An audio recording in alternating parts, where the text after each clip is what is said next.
In order for you to understand why Western civilization is very different than the Islamic world, you need to understand the history of Islam. When Prophet Muhammad supposedly revealed his revelation from the angel Gabriel that he is supposed to be the last of the prophets in the early 600s, he started preaching in his own city, Mecca. He tried to recruit friends and followers to be able to spread his religion. And he tried for 12 years and failed. And after 12 years, he was only able to recruit his immediate family and friends.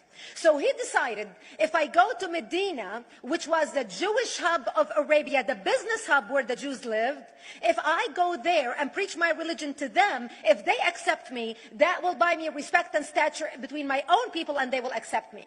So Prophet Muhammad started borrowing a lot from the Old Testament to make his religion more palpable to the Jews, to make it a lot similar. This is why you see a lot of similarities between Judaism and Islam. For example, Jews don't eat pigs, Muslims don't eat pigs. Jews pray a few times a day, Muslims pray a few times a day. Jews fast on Yom Kippur, Muslims fast on Ramadan. And this is why you started seeing a lot of good writing in the beginning of the Quran when Prophet Muhammad was saying all the good things about the people of the book. He took his message and went to Medina trying to recruit the Jews, talking about the people of the book, talking about how similar the two religions are. When they refused to accept him and follow him as the last of the prophet, that's when he turned against them and started killing them and started expelling them. That's when Islam went from a spiritual movement for the first 12 years of Islam into a political movement cloaked in religion after the year of the Hijrah, after Muhammad went to Medina and the Jews did not accept him.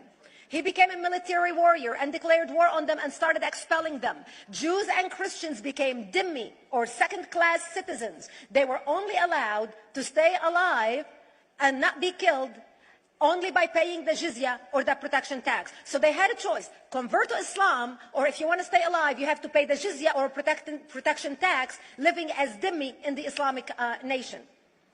Christians and Jews could not ring church bells. Jews could not blow the shofar. Christians could not ring church bells. They could not pray publicly.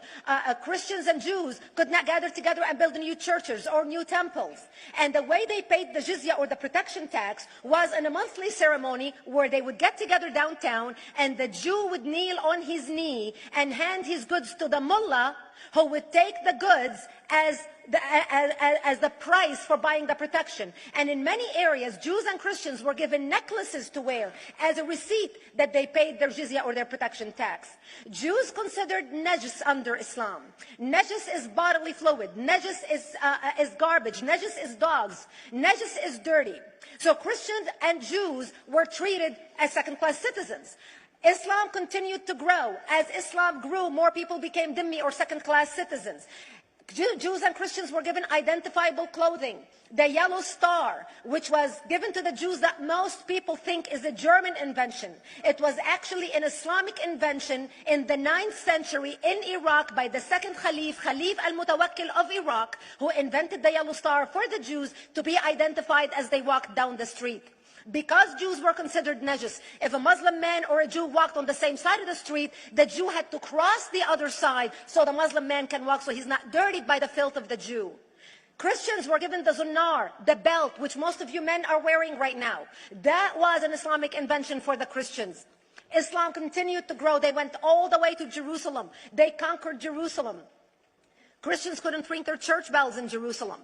The Pope in Rome in 1090 told the Christians, how could you sit idly by and allow your brethren to suffer like this in the Holy Land? You need to go liberate the Christians. You need to go help the Christians. That's why the Crusaders were launched. The Crusaders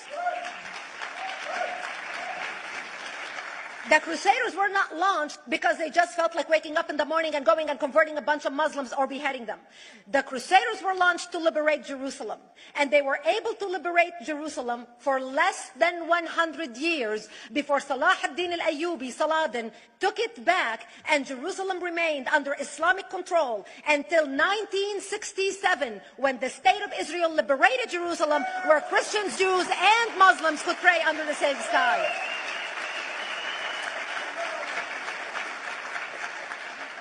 The Crusaders continued fighting Islam, and for 300 years they tried and failed. And by the 1300s, the Crusaders disappeared because they could not win against Islam. Islam continued to expand. They went all the way to Central Europe. They went all the way to China. They went to India. They conquered Spain. They changed the name of Spain from Spain to Andalusia. And they started, as they advanced, as they conquered more nations, more people paid the jizya or the protection tax. And this is how the Islamic Empire grew. It went all the way until they were stopped at the gates of Vienna on 9/11. 9/11 is not a date that Osama bin Laden just picked out of a hat. 9/11 is a symbolic date in the Islamic calendar. By the 1600s, Islam had covered more of the earth's surface than the Roman Empire did at its peak.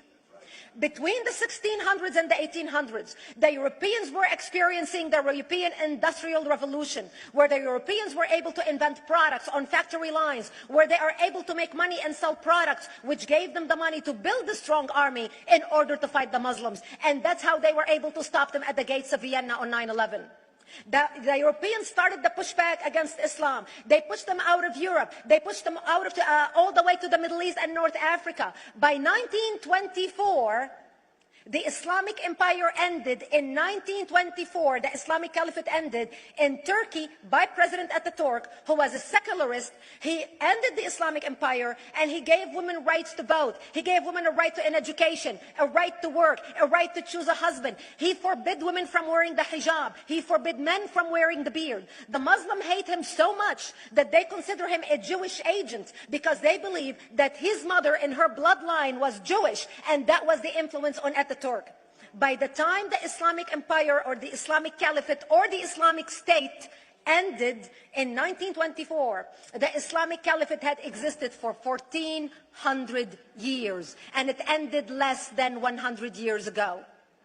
By the time the Islamic Caliphate ended in 1924, 270 million people around the world were killed by Islam.